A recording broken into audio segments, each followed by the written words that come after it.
Γεια σας φίλοι μου καλοί, εδώ είμαστε πάλι. Θέλω να ευχηθώ σε όλους μια καλή και δημιουργική χρονιά με υγεία. Το 2026 να είναι καλύτερο από τη χρονιά που πέρασε. Αν σας αρέσουν οι κεφτέδες, μείνετε μαζί μου και δείτε το βίντεο ως το τέλος για να τους απολαύσετε. Θα ξεκινήσουμε κόβοντας 2 κρεμμύδια σε πολύ λεπτά καρέ.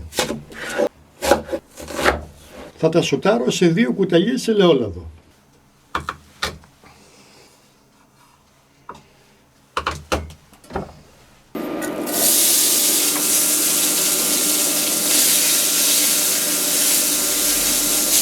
Θα χαμηλώσω τη φωτιά και θα τα αφήσω να μαραθούν. Σοτάρω τα κρεμμύδια για να γίνουν πιο ήπια και λιγότερο τραγανά.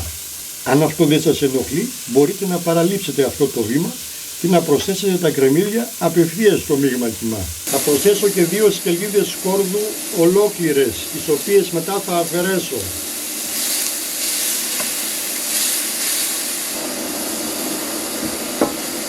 Κλείνω τη φωτιά και προσθέτω ένα μικρό κομματάκι βούτυρο. Ανακατεύω και αφήνω τα κρεμμύδια να κρυώσουν τελείως. Θα ρίξω το γάλα πάνω στο μπαγιάτικο ψωμί του τόστ και θα το αφήσω να μουλιάσει.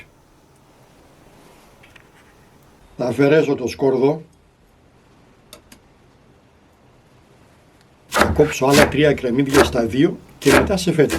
Θα τα ρίξω σε ένα μπολ.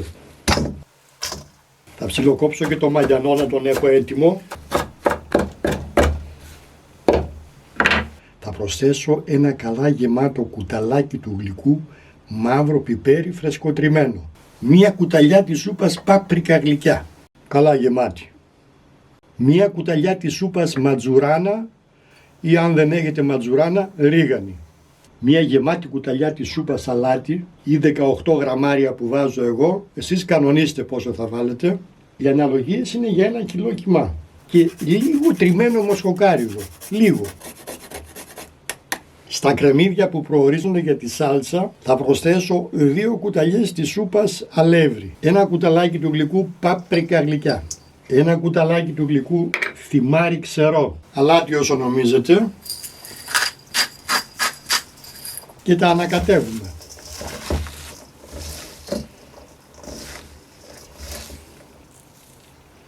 Θα ρίξω στο τηγάνι λίγο ελαιόλαδο και θα ανάψω τη φωτιά. Θα ρίξω μέσα τα κρεμμύδια.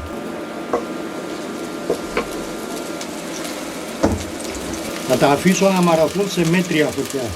Αφού έχουν μαραθεί τα κρεμμύδια θα τα σβήσω με 300 ml ξανθιά μπύρα. Μην ξεχνάτε να αφήσετε και ένα like. Αφού εξατμιστεί η μπύρα αφήνουμε τα κρεμμύδια να σιγοβράσουν ώσπου να μαλακώσουν ωραία και να μελώσει σάλτσα. Δοκιμάσετε και φέρτε τα στα μέτρα σας αν σας λείπει κάτι. Κλείνω τη φωτιά, προσθέτω 1 κομματάκι βούτυρο μέσα για να έχουν ωραία γυαλάδα. Αποσύρω και τα διατηρώ ζεστά. Σε 1 κιλό κιμά, μισό χοιρινό, μισό μοσχάρι, θα προσθέσω το κρεμμύδι που σοτάρισα στην αρχή. Το ψωμί του τόστ που έχει μουλιάσει στο γάλα θα το στύψω και θα το προσθέσω και αυτό στο μείγμα. Δεν χρειάζεται να αφαιρέσουμε την κόρα.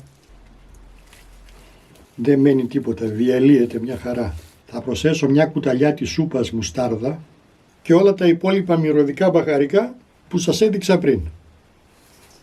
Θα προσθέσω και 2 έως 3 αυγά ανάλογα το μέγεθος. Επειδή τα δικά μου είναι μικρά θα βάλω 3.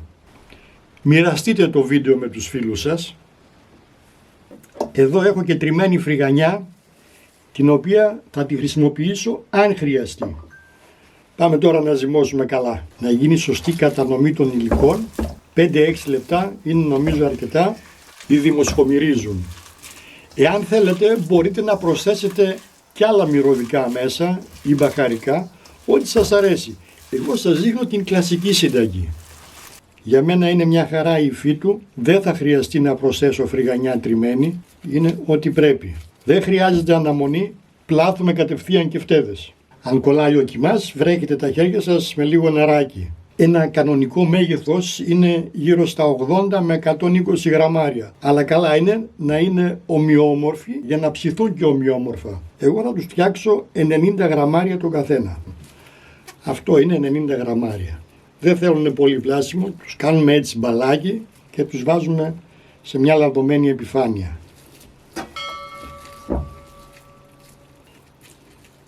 Τόσο απλά. Βγήκαν 17 κεφτέδες των 90 γραμμαρίων και ο τελευταίος είναι 115 γραμμάρια. Πάμε για τηγάνι.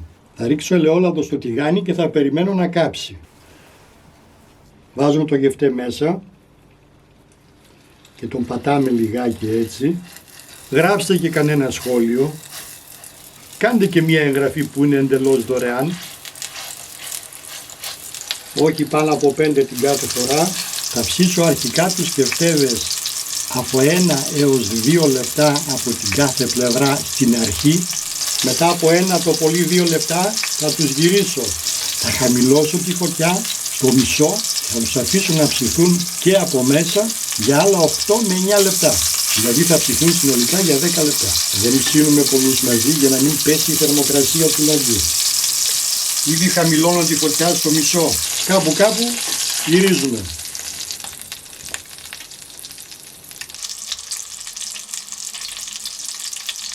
Βγάζω τους πρώτους.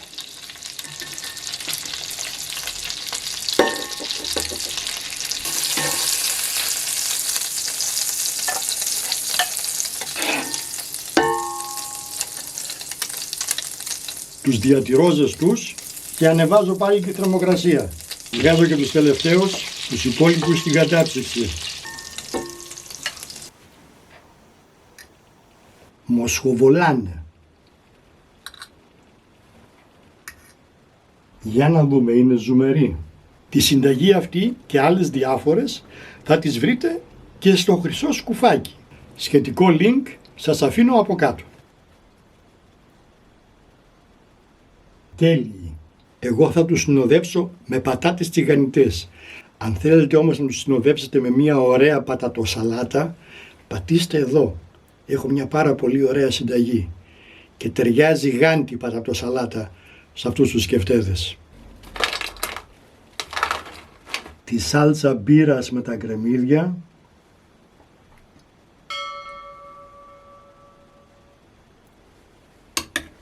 Αν καμιά φορά βρεθείτε στη Γερμανία, αυτοί οι κεφτέδες λέγονται φρικαντέλεν. Έτσι θα τις παραγγείλετε σε μπυραρία. Είναι οι πιο κλασικοί κεφτέδες της Γερμανίας.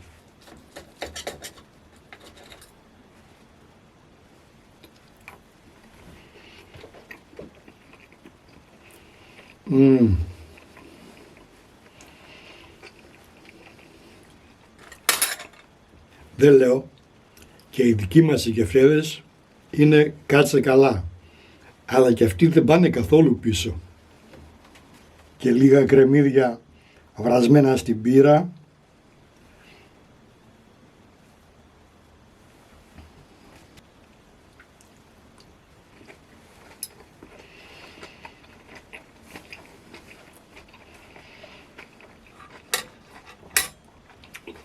Μαζί με το κρεμμύδι ήρθε και έδεσε.